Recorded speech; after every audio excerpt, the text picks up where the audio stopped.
จังว่าตนเอ้ยตนเขาว่าตนหมักม่วงเบิ่งไผเคยทุกคนไผก็คิดเป็นห่วงแต่น้ำให้น้ำหน้าบาดบิดามารดาบ่มีไผคิดพอขั้นไผไปหาพ่อก็ไปสอบไปสนเป็นไหว้วนขอนั้นอยากปั้นนี้ปานพอเท่าติดนี่มาตั้งแต่โดนบัดลูกเคยคือข่อยบ่เห็นสอบ่เห็นสนบ่เห็นวนน้ำแนวใดขอแต่ได้ลูกสาวเพิ่นกะพอ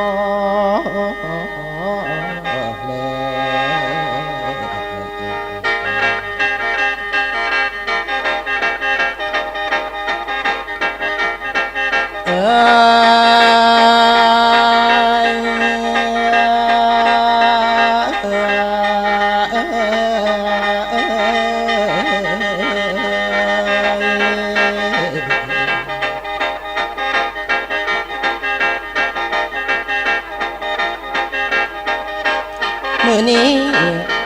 ฟังกระแสเสียงต่างหวานอยู่นอกหากคมในไผขึ้นไปสิเป็นผิดเบื่อเมาสำงวนหมดทั้งมวลลูกสาวหลาลูกสาวป้ายลูกชายไงพากันใส่ขออ่านหาทางเบาแต่เรื่องมูยังกะเป็นวุ่นขอญาติมุนปานแกงผำผู้ดาน้ำก็ยังมีและเสียสีหาเรื่องบ่ขาดเครื่องแต่ทางข่อยลูกเคยไปถ่ายมูอยากได้อยู่หากบ่เว้าคือขอเต่าสิจมสังมีอีหยังเพิ่นปันให้หลายปานได้ข่อยบ่ว่าแล้วแต่วาสนาขั้นบิดาพอให้สิย่อไว้ใส่หัวข่อยนี่บ่อยากคนคัวเพิ่นสิว่าสัวสร้างเคยสิตีทำทรงเสืออย่างเบยสบายเถิดบ่กูข้านโคมแหน่ขั้นแท้หน้าให้น้ำหัวแนวเป็นผัวลูกเพิ่นแล้วอย่านัดแปลวอยู่บ่ซ่าบาดพิษใจอีพอเท่าผัดสีไล่ลูกเคยหนีสิว่าเคยสู้สีไล่นี้สิพางพางน้อยสิอายเศร้าบ้านวิจารณ์เฮาว่าคนสัวผัวเมียบ่ได้หายพายทายสิหากันจากว่าเป็นแนวนั้นสิหันเอาเว้าเรื่องใหม่บ่คัดใจอีพอเท่าสิขอเว้าแต่เรื่องดีอาจสิมีแนวใดใจเย็นไว้ก่อนน้ำเย็นป่าต้องก่อนบอนได้น้ำฮ้อนป่าต้องบอนสั่งนี้บัวห้านบาจังสีมันตอกแมนความจริงถ้าลิงไว้พบไม่หลอกก็หอกไว้พบหน้านองรับรองบวงของรักดังนั้นขอไอ้คำนวลเห็นขอเป็นเคยต้องเตรียมพอขั้นว่าสอนว่าเป็นหมอยาต้องเบิ้งสาวหมู่บ้านบัดเขาไข่ป่วยเป็นขั้นหมอเอ็นต้องจักเส้นจับทางในทางนอกสอกวิธีบีบให้พ่อเขาได้สงสัยที่เป็นคนเฒ่าเอาศีลธรรมเป็นหลักแกนคนตัวแดนก็จังเว้าว่าคนเฒ่าเที่ยงธรรมผู้ที่เป็นหมอลำก็ต้องคิดหอบหูปัญญามันศึกษาขั้นว่าเป็นพ่อหน้าต้องให้จักดาดูการเกี่ยวดำให้ดีลงขอคำนวณเห็นขอเงินใครพ่อจังมาเราดังนั้นคอยเป็นเคยต้องจงเจียมพอเฒ่าบ่หามเราลืมคอแล้วแต่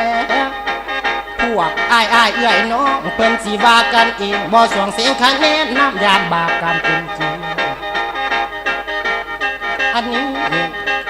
บางคนเที่ยวไปเว้าอยากขอเอาส่วนแบ่งบางคนแทกกระทุหมูหมุนอยากแบ่ง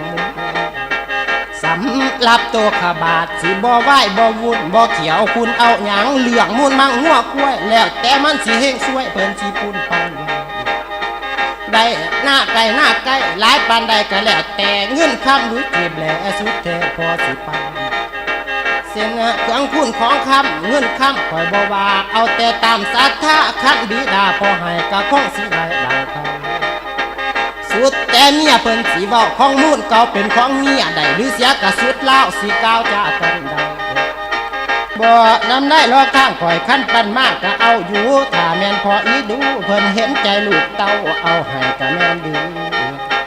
ขั้นบุญนี้เมื่อหน้าบิดาคงสิซอยคงสิปันให้ข่อยมีผลได้ดังหวังมีผลได้ดังหวัง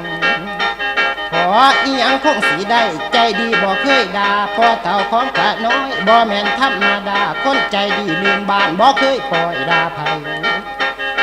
บ่เคยปล่อยด่าไผพอเท่าใจดีบ่เคยหายบ่ขี้ใจดี